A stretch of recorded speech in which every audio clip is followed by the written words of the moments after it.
The time now is 9 p.m. on February 3rd, and you're watching the Daily Rewind. Let's get you all caught up on today's top stories and headlines. Developing news from Washington, D.C. this morning.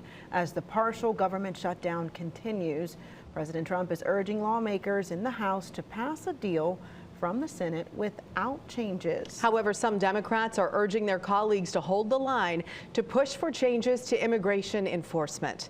Washington correspondent Rashad Hudson joins us live with the latest from Capitol Hill. Rashad, good morning. Katie, Kiana, good morning to you. This bill that's before House lawmakers only funds the Department of Homeland Security for 2 weeks. It gives lawmakers more time to negotiate those immigration enforcement changes they'd like to see. And it all stems from those 2 deadly shootings out of Minneapolis last month. The House Rules Committee met Monday to take up the Senate-approved funding package as President Trump called on lawmakers to act fast. Fund the government and keep it working for the nation. The Senate passed the measure Friday, keeping most of the government open but separating out funding for the Department of Homeland Security. I spoke with Senator Schumer numerous times, and I don't think they want to see a shutdown either. House Democrats say they want real reforms before agreeing to move forward. ICE needs to be reined in. They're out of control. Democratic demands include ending roving ICE patrols, tighter warrant requirements, body cameras for all ICE agents, and mask off. They protect our communities from being terrorized.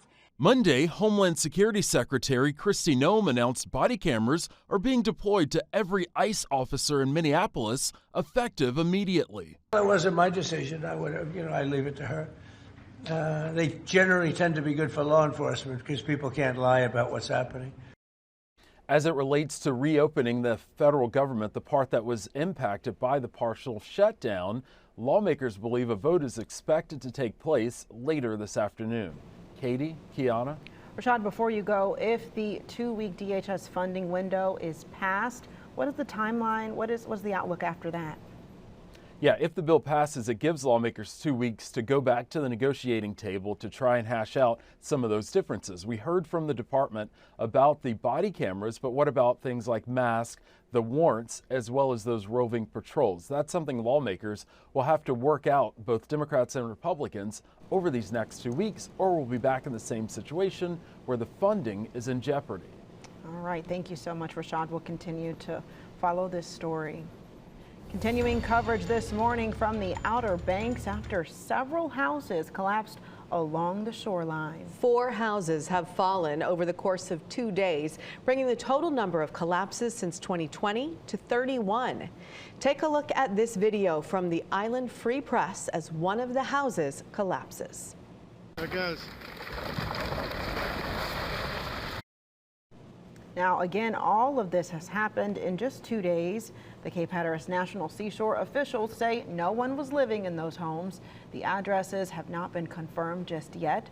The current road conditions make it hard for those visiting to get around as NC-12 is still closed this morning. We don't have a game plan at this point. We're going to wait for a while and see what happens. Do you have a hotel here? Yeah. We do over there on the other side of the bridge. Another problem for anyone living in or visiting Buxton is the dangerous debris in that area. Houses that have collapsed, they're all on that same stretch of beach next to Old Lighthouse Road in Buxton, probably within a quarter mile of each other. The debris field, it's expansive, but it's very concentrated in that area. There's piles of lumber, nails, windows. NCDOT reports they hope to reopen NC-12 by later tonight, but additional houses could fall this week. Continuing coverage from Richmond, that's where lawmakers are attempting to change the Virginia Military Institute's board, but it did hit a major snag. A bill to transfer the governance of the Institute to Virginia State University is leading to controversy. Virginia Beach delegate Michael Fagans authored the bill. He says while VMI is a good school, it continues to feature buildings named after Confederate leaders. Superintendent of VMI, Lieutenant General David Furness, says those concerns can be addressed by the current Board of Visitors of the Institute. For VMI to flourish into the future, it must be allowed to move unfettered by the ghosts of the past, ghosts rooted in efforts to keep this country divided, that worked hard to ensure that many of our ancestors remain enslaved under Confederacy. VMI's governance will be changed by 1 July. The board will be completely controlled by members appointed by the governor, the current governor Spanberger, and approved by this body. According to Delegate Sam Rasool, the chair of the House Education Committee, we may see the bill reappear next week. Continuing coverage this morning from Arizona as the search continues for 84-year-old Nancy Guthrie. Now, she's the mom of Today Show anchor Savannah Guthrie. The Pima County Sheriff's Office believes that she was abducted, Nancy that is. Now, she did not leave on her own, according to the sheriff. The sheriff says investigators consider her home a crime scene. They add she is of sound mind. Nancy Guthrie was last seen around 9:30 on Saturday evening at her home. Officials warn that it is important that she is found because she needs her medication. The number of measles cases skyrocketed in January. The CDC released data last Friday that reported nearly 600 cases for the virus in January. The data shows the U.S. has seen more cases in the past few weeks than the entirety of last year. This as vaccination rates in the United States have dropped. A majority of the cases stem from an outbreak that happened in October in South Carolina. The Department of Homeland Security in South Texas shut down the Immigration Processing Center due to the outbreak. The CDC recommends Americans receive 2 doses of the measles, mumps, and rubella vaccine between the ages of 12 to 15 months and then again at 4 and 6 years old. 7:14, a Virginia Senate committee approved a bill to increase Virginia's minimum wage. Now, that could bring the minimum wage to $13.75 an hour next year. 10 on your side, Kagan Hughes joins us live from the control room to tell us more. Good morning, Kagan. Yeah, good morning, Katie. Kiana, right now the minimum wage is $12.77. This would be a 98-cent increase. The Senate Commerce and Labor Committee approved a bill to increase the minimum wage to $13.75 in 2027 and $15 in 2028. But the extra money is not promised just yet. After a Senate committee approves the bill, the Virginia Senate must pass the bill, and then it's sent to the House for its consideration before it even reaches the governor's desk. Now, Virginia saw a 36-cent increase in the minimum wage at the beginning of this year. Live in the control room, Kagan Hughes, 10 on your side. Well, in the world of entertainment, Michael Jackson's story is heading to the big screen. Lionsgate officially released the trailer for Michael, the upcoming movie about the life and legacy of the late pop icon. Jafar Jackson plays his late uncle in the film. We follow as Michael Jackson experiences his rise to fame, starting with the Jackson 5. The film will arrive in theaters April 24th. Netflix is taking viewers back to Hawkins. Yeah, the Stranger Things Tales from '85 will premiere on April 23rd. Now, this is an animated spin-off. It's a series, and it's set in the winter of 1985. It follows the main characters as they face a threat that is beneath the town. It'll be on Netflix. My son is going to be obsessed with that one. Yeah, I think most people are obsessed with Stranger Things. Oh my family is. Will you put a cartoon version in there? Sold. All in. All right, well, after 7 seasons, the Kelly Clarkson show is coming to an end. Yeah, it was confirmed yesterday after weeks of speculation. Clarkson will continue hosting the daytime talk show for now, but she says that her new schedule will allow her to focus on her family. She did take a temporary leave of absence last spring to be with her kids after her ex-husband passed away from cancer. Well, Sherry Shepherd's talk show has been canceled after 4 seasons. Now, People magazine reports that the show will be canceled because daytime TV is evolving. That's what they said in a statement. Now, the last episode will show later this year in the fall. Now, Shepherd started the show in 2022 after a return to The View. Despite the show being canceled, Shepherd's talent and the show's popularity remains, and the show may explore alternative platforms. Yeah, I mean, she still does have a really big following there. Absolutely. So there's some big changes coming, though, to daytime when it comes to talk shows, especially in those time frames. You just never know. And they both air here on Wavy, so I just wonder what's going to replace those times. So, Kiana Patterson. Oh, the live Kiana show. Network show. I don't know about that. That's a lot of pressure. We are learning more about a man who was recently found not guilty after he was accused of several violent crimes, including attempted second-degree murder. Last year, Anthony Bonds was arrested and charged for shooting a man on South Lloyd Street in Suffolk. Now, this was after officers received a call about a suspicious person that matched his description.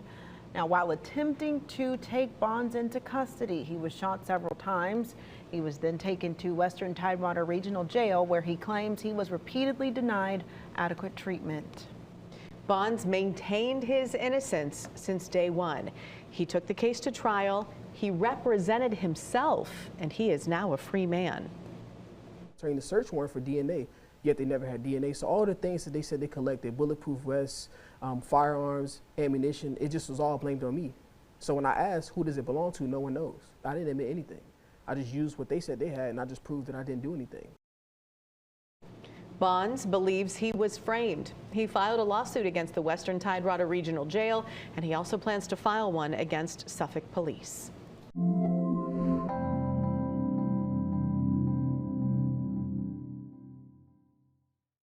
Well, happy Tuesday. We are tracking yet again some more snow in our forecast. That's right. We've got a system headed our way that's going to be bringing us a rain-snow mix, and it does look like we'll see some accumulation that's moving through tonight, Wednesday, and into Wednesday night. Then we've got another system, a potential clipper moving through this weekend, which could be bringing us some snowfall out there Sunday night. We're also at least going to be staying a little bit warmer. We'll be staying above freezing for the next several days, but still staying with those below normal highs in the 30s and the 40s. So as we're heading throughout the rest of the day today, staying dry, we'll see cloud cover increasing throughout this afternoon and this evening. Getting into tonight around 10 p.m., starting to see our inland communities dealing with that rain-snow mix. That's going to be continuing through the middle of the night tonight, mainly a Virginia event for us. We are going to be seeing that snowfall mainly across the peninsula's eastern shore, a little bit into south side as well as we're moving through the night tonight. As we wake up on Wednesday morning, catching a dry break, but as we get into the afternoon, starting to see that rain moving in across northeastern North Carolina near the border of North Carolina and Virginia, seeing a little bit of that mix as we get into the evening around 5 p.m. Temperatures dropping. We'll see that snow impacting our northern portions of our North Carolina communities and eventually encompassing all of our Virginia communities throughout Hampton Roads throughout the middle of the night. Looks like we'll be seeing some freezing rain and sleet mainly around the Albemarle Sound, Outer Banks. You should be staying as a mostly rain event throughout this time, and that will be all clearing out of here as we get into your Thursday morning. So Thursday looks to be a dry day, but holding on to a lot of that cloud cover. So what are we looking at for snow totals with this round that we're going to be seeing over the next 48 hours here? Well, it looks like future track, I'm not even going to count that. That's the latest update. It really jumped up in totals. I don't see that happening at all for us. We have the European and the GFS showing about a dusting, and then we have about 1 to 2 inches coming across the NAM. So here's what I'm looking at. I think for this first round that we see for the night tonight, Peninsula's eastern shore, that's where we could be seeing a dusting accumulating potentially up to maybe about an inch. I don't think that we'll see an inch with that first round. I think just a light dusting mainly. As we get into the night on Wednesday, that's when we're going to be seeing most of this snow falling. Looks like a good chunk of Hampton Roads around the border, including south side and a lot of the peninsulas as well as portions of the eastern shore, seeing about ½ of an inch to an inch, and isolated 2 inches will be possible. Farther north and farther south around the Albemarle Sound, we're looking at having a dusting to maybe an inch. Ice is also going to be a concern. As I mentioned, we could be seeing some of that freezing rain and sleet mainly around the Albemarle Sound. So that's where we'll have to look out for a few slick spots with that potential as well as we are heading into the nighttime hours on Wednesday night. So as we head throughout the next several days, we've got that wintry mix to deal with again as we head throughout primarily Wednesday. Then we're going to be seeing a bit of a drier break out there. We'll be seeing our high temperatures mid to upper 30s, low 40s, overnight lows in the 20s. As we get into Sunday night, that's when we could potentially be seeing some more snowfall. We'll keep an eye on that and continue to keep you updated. We're on your side with an important recall alert. Costco says a popular item from its bakery has an ingredient that could affect customers with allergies. It involves these batches of mini beignets filled with caramel. Some of them were mistakenly made with chocolate hazelnut. Eating the recalled beignets could trigger a serious or life-threatening allergic reaction in anyone with hazelnut or tree nut allergies or sensitivities to them. The baked goods were sent to stores in 22 states, including Virginia. They were sold between January 16th and January 20th. If you still have them, It's recommended you throw them out or bring them back to Costco for a refund. Also new at midday, a longtime place to get some sweet treats is closing. We're talking about the French Bakery and Deli on Granby Street in Norfolk. For 114 years, it served the Riverview community and beyond. The owner posted on an announcement on Facebook saying the business has been around for several generations. There's an online auction to sell off the equipment inside. You can check out all the items for French Bakery and Deli. We'll have a link to it on wavy.com, as well as a full story about the bakery's closure. The police chief and community activists are speaking out after recent shootings in Portsmouth. The most recent was a double shooting from last night involving an adult and child. 10 on your sides, Michael Rinker has reaction and the latest on this case. Portsmouth police are investigating a shooting on Chowan Drive where a man and a boy were injured. It's the second shooting the city has seen in the last few weeks where a child was injured. Portsmouth police rushed to Chowan Drive Monday night near the intersection of Cherokee Drive. 10 on your side has learned that a man and a boy were injured in that shooting. Both were taken to the hospital last night. This is the second shooting in the last 2 weeks that ended with a child being injured. On January 24th, a shooting on Town Point Road killed a 19-year-old and injured a 5-month-old baby. After that shooting, Portsmouth Police Chief Stephen Jenkins urged people to think before acting. The best thing that you can do from any dispute is to walk away. That's the most gangster thing I've ever seen, is a person walk away from a dispute. Give yourself a second, because if you give yourself a second, you may have saved not only your life, but somebody else's life. A message mirrored by community activist Bilal Muhammad. Should we carry it to this level? Should we try to take one another's life? Should we engage crime and violence into this? The child president should have opened our eyes right then, awakened us, say, this is the wrong direction. Muhammad says when the actions of adults put children's lives in jeopardy, something has to change. Let us have the respect for the children, because if we disrespect the children and bring harm to the children, we have no respect, we have no value with ourselves, our family, our community, or the person, the victim that we're trying to attack. You can find the latest details on this investigation over on wavy.com. In Portsmouth, Michael Rinker, 10 on your side. Plane had to return to Norfolk International Airport shortly after taking off. Officials say a FedEx cargo plane took off at around 10 last night. The crew reported an issue with one of the engines. The airport issued a field alert as a precaution and got emergency crews ready to respond.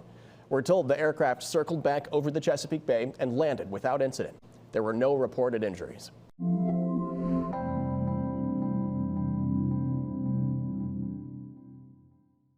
Breaking news from Virginia Beach involving the case of a man accused in a stabbing and abduction. The suspect was in court today. We've been covering this since August of 2024. Police say Dana Plummer stabbed his ex-wife and stepdaughter, then abducted his 3 children and drove them to Maryland. 10 on your sides, investigative reporter Brett Hall is live outside the courthouse with what happened today. Brett. It was a very 37 years old. He came into the courtroom and waived his right to a preliminary hearing, which means the 5 felony charges he faces here in Virginia Beach Circuit Court will now be certified to Circuit Court through a grand jury. Those charges, again, being 3 counts of abduction, 1 malicious wounding of a pregnant woman, and 1 count of aggravated malicious wounding. Again, as you were saying, the tragic story that spanned 2 states. There was the Amber Alert issued in August 2024, and tragically, a 16-month-old Zariah Plummer killed in a crash where the chase with authorities ended on the D.C. Beltway. No family in court. We have not heard from them. We are reaching out through the Commonwealth's Attorney's Advocacy program to see if they have any statement about this. However, Plummer is now due back in court in late March. A Richmond hotel was named in the most recent batch of investigative files on Jeffrey Epstein. An anonymous source claims they and other children were taken to the Omni Richmond Hotel to be sex trafficked to wealthy clients. The new information comes after the Justice Department released millions of pages of documents related to the Epstein investigation.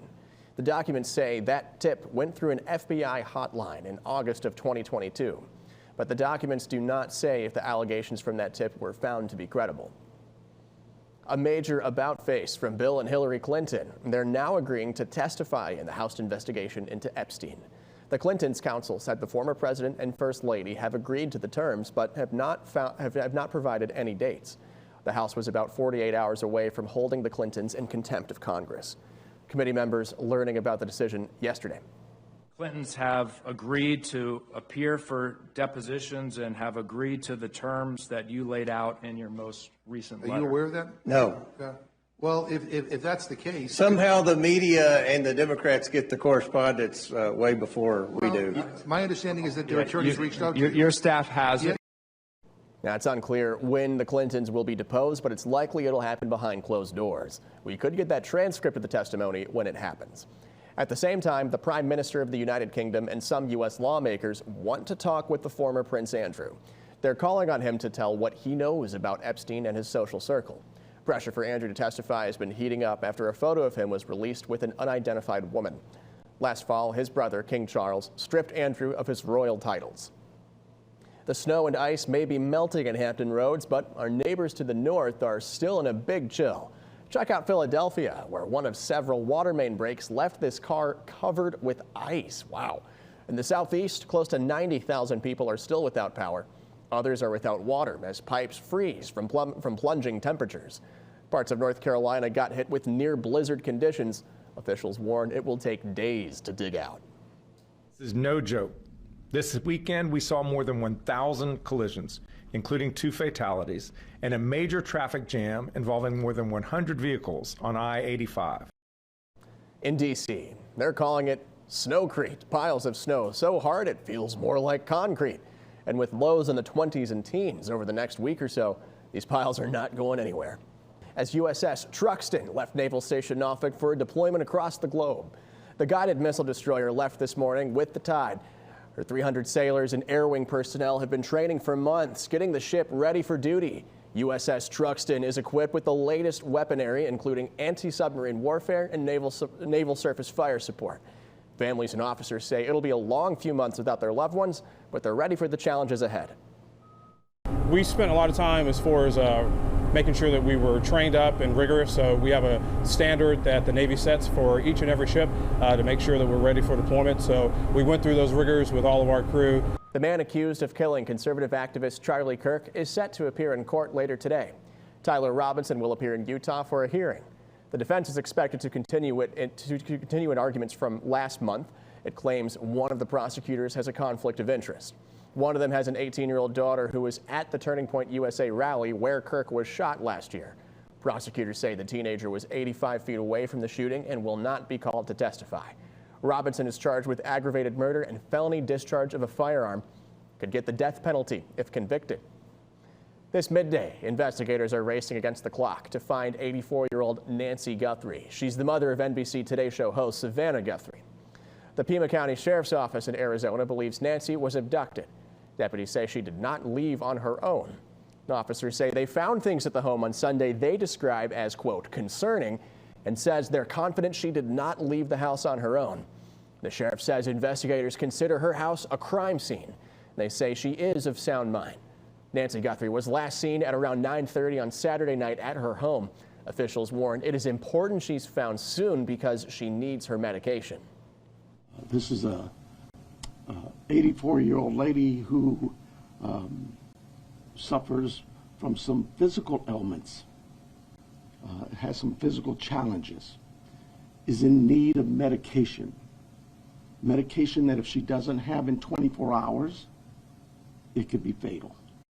We expect another news conference at 1:30 this afternoon. In a statement, Savannah Guthrie said in part, quote, "On behalf of our family, I want to thank everyone for the thoughts, prayers, and messages of support. Right now, our focus remains on the safe return of our dear mom."